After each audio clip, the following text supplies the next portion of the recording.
Assalamualaikum warahmatullahi wabarakatuh.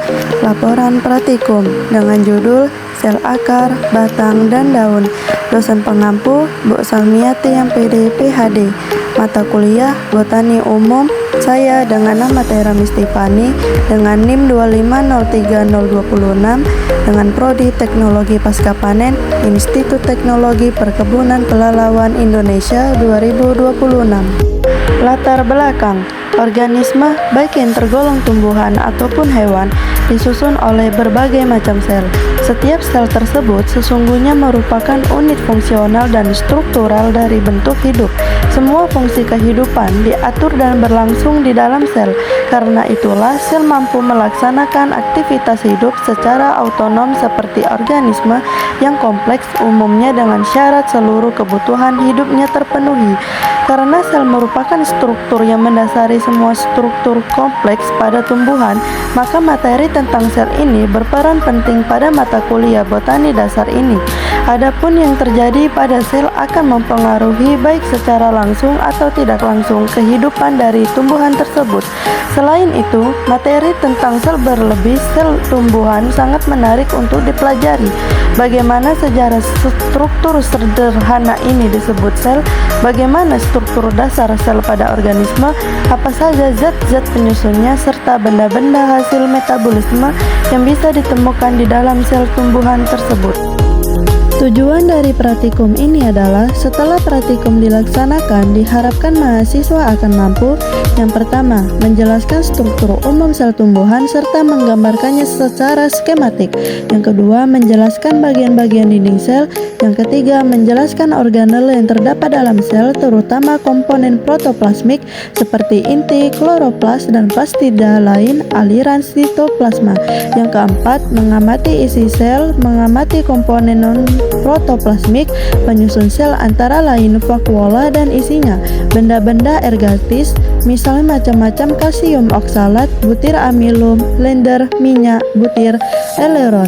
Yang kelima, membedakan sel hidup dan sel mati. Metode praktikum terdiri dari alat dan bahan.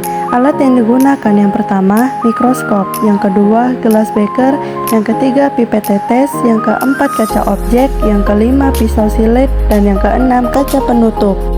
Untuk bahannya ada 4, yaitu tanaman sawit, tanaman jagung, tanaman daun sirih, terdiri dari akar, batang, dan daun. Cara kerjanya, yang pertama, siapkan seluruh alat dan bahan yang diperlukan di meja praktikum. Yang kedua, ambil sampel bagian tanaman berupa akar, batang, dan daun dari beberapa tanaman seperti bayam, sirih, jagung, dan kelapa sawit. Yang ketiga, iris masing-masing bagian tanaman tersebut secara melintang dengan sangat tipis menggunakan pisau silet atau pisau yang tajam. Yang keempat, teteskan sedikit air ke atas kaca objek menggunakan pipet tetes. Yang kelima, letakkan irisan sampel di atas kaca objek yang telah diberi air, lalu tutup perlahan menggunakan kaca penutup agar tidak terbentuk gelembung udara. Jika terjadi kelebihan air, serap dengan tisu. Yang keenam, tempatkan preparat pada meja mikroskop. Kemudian, amati mulai dari perbesaran rendah hingga perbesaran lebih tinggi sampai bagian sel terlihat jelas. Yang ketujuh, perhatikan dan bandingkan struktur jaringan sel antara tanaman monokotil seperti jagung dan kelapa sawit dengan dikotil seperti bayam dan sirih. Yang kedelapan, catat hasil pengamatan dan buat gambar struktur yang terlihat, lalu beri keterangan pada setiap bagian yang dapat diidentifikasi. Berikut adalah hasil pengamatan.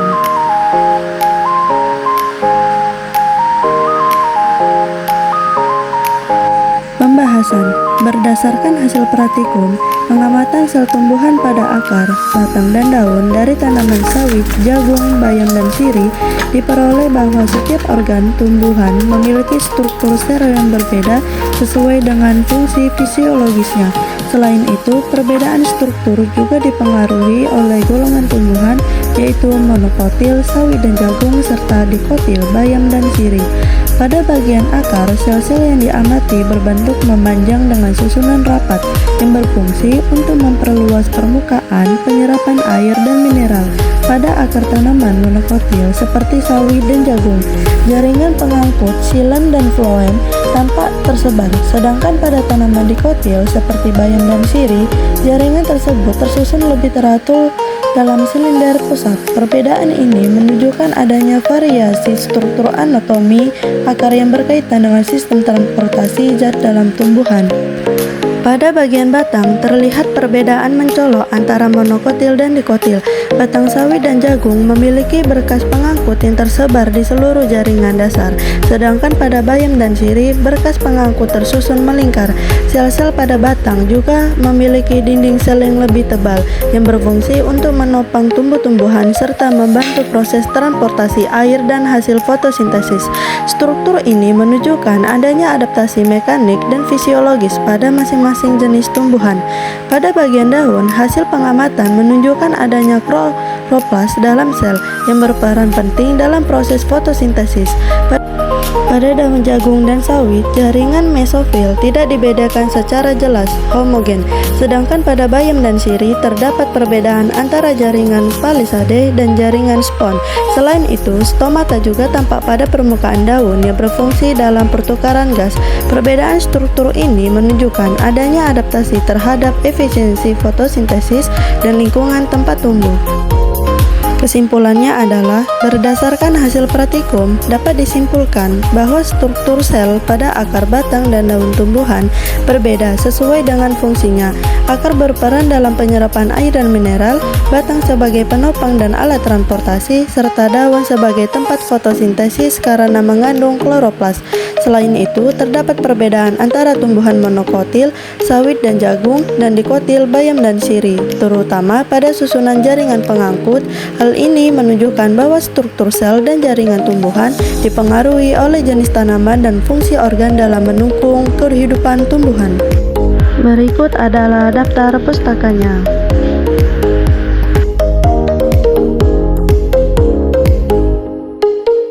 Terima kasih setelah menyaksikan.